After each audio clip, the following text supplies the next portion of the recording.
विक्रम बेताल series episode 3 राजकुमारी एवं 3 बर कर्म एवं निष्ठार कहानी।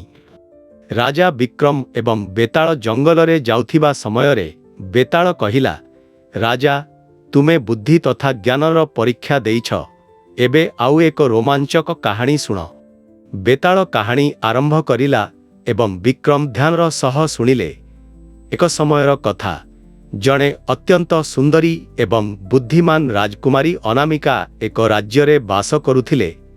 तांकर सुंदरता एवं गुण सबु कारणरू तिनी राजकुमार तांको सह विवाह पाई प्रस्ताव नेई आसीथिले।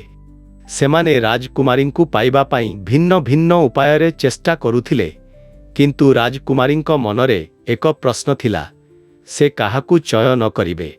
प्रथम राजकुमार अत्यंत साहसी थिले। राजकुमारींकु प्रभावित करिबा पाई से जंगलरू एक दुर्लभ रत्न आनिबाकू जाइथिले।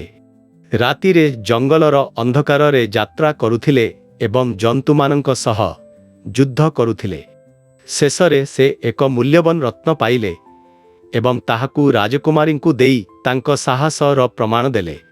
से भाबिले जे राजकुमारी तांको साहसकू पसंद करिवे। द्वितीय राजकुमार जड़े विद्वान थिले। से अनेक वर्ष धरी तांको ग्रंथरू शिक्षा ग्रहण करी एक अद्भुत औषध तैयारी करिथिले।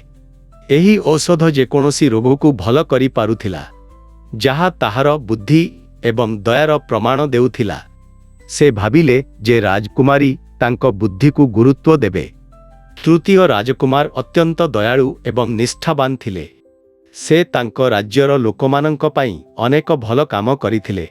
से कौनसी पुरस्कार दाबी करि नथिले एवं केवल तांको कर्तव्य पालन करिथिले।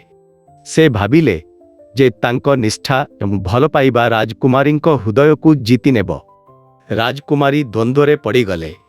से जानिले जे एहा तांको जीवनर सबुठारु गुरुत्वपूर्ण निष्पत्ति हेब।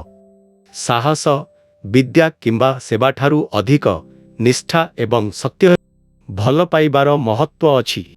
बेताल विक्रम को पचारिला, राजा जदि तुमे राजकुमारींको स्थान रे थांत, तेबे काहाकू बाछि थांत एवं काहिकी। विक्रम गभीर चिंतारे पड़ीगले।